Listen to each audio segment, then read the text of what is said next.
Hey, Steady Steve. Okay, so listen, this is just an ad hoc video. So doing my daily admin. There's nothing, you know the game. And mate, Deck Heroes is an amazing game, but there's like nearly nothing of interest on a daily basis, and that's why I took a massive hiatus. And for everybody, we all know the game basically. You know what I mean? They're not interested anymore. But anyway, I started playing that game, Raid Shadow Legends. Um, and it is a very engaging game. But if you had to analyze levels, Deck Heroes is 1,000 times that game.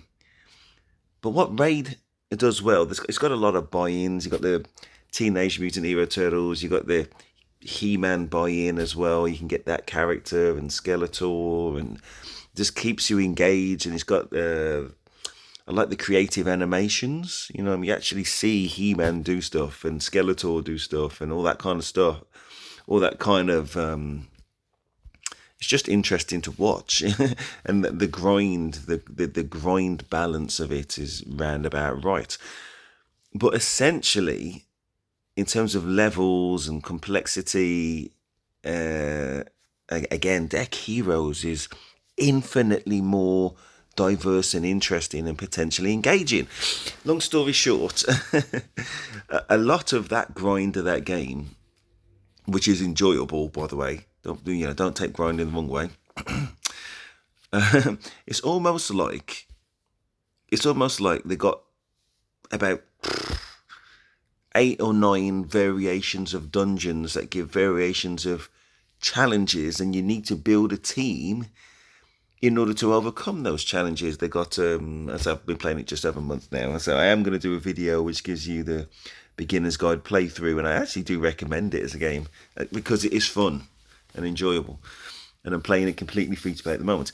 But anyway, you got the ice golem, you got spiders dungeon and things like that, and there is a PvP kind of aspect to it, but it's not live and on the level of Deck Heroes.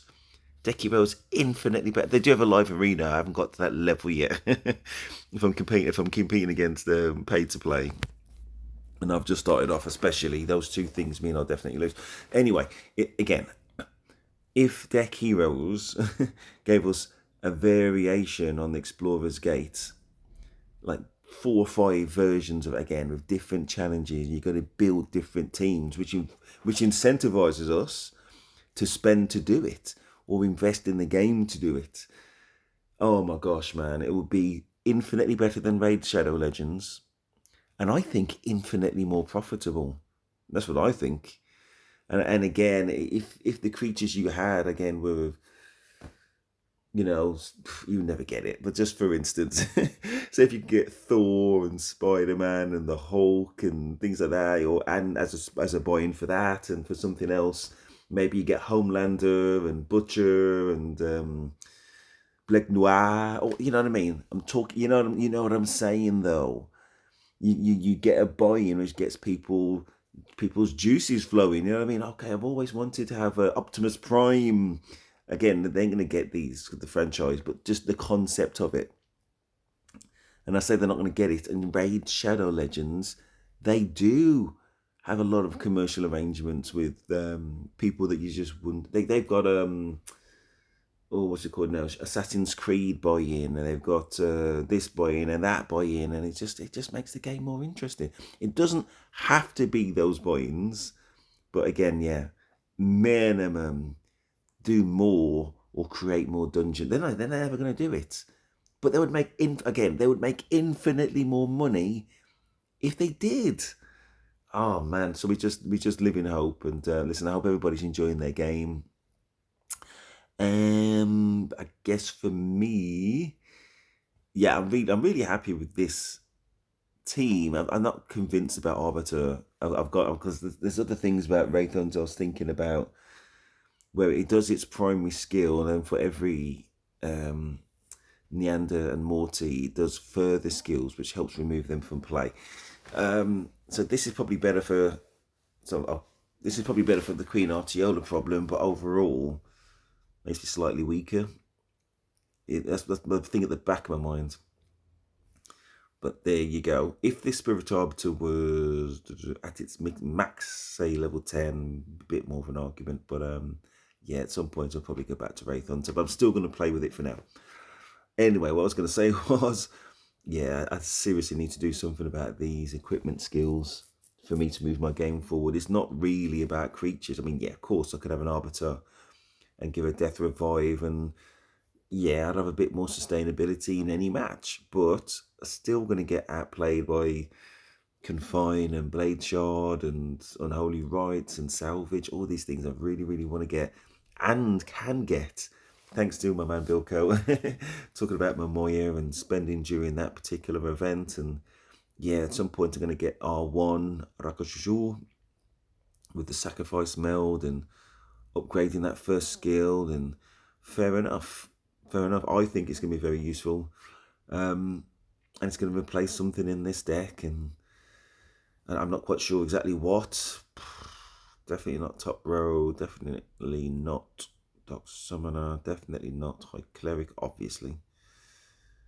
Bit too soon to replace Fanged Assassin. So I guess it's one of these two, which has massive implications in terms of how many cards I play at all.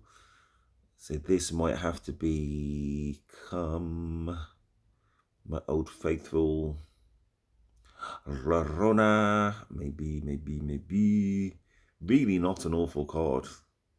I think that's going to be the only way.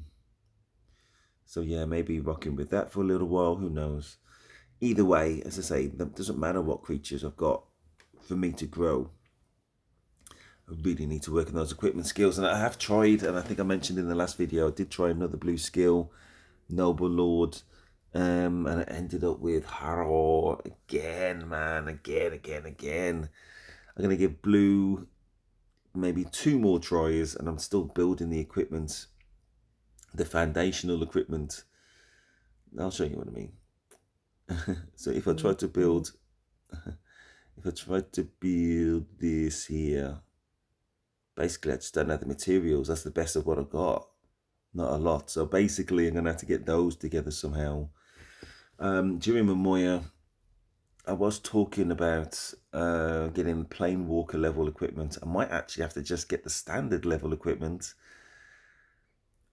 just so I've got what I need in order to try and do those attempts. In fact, I'll probably go so far as to say that is probably more important than Planewalker. I erase my what time is it? I'm gonna do some work out right now. I erase my recommendation to get Planewalker at all, and just go for regular equipment. So you've got got what you need in order to eventually have Noble Lord attempts. I think I know what I mean. But even for this one, yeah, massive gaps. I think the most I've got is for these. Yeah, at least I've got that, which is why I'm trying to get these fur things like rolling. Crystal could be a lot worse. So yeah, I'll probably end up building level 3, level 4, yeah, gold, and then moving it across to whatever's going to be Noble Lord and something else, maybe. Yeah, maybe hit rate or something. That's it. So hope all is well. Listen, it's raining in the UK off and on, so you know it is what it is. But nevertheless, we're getting a lot of other amazing days, a lot of sunshine, like vitamin D. Hope we're getting out and enjoying ourselves. Please like, subscribe, never stop, and I am hope.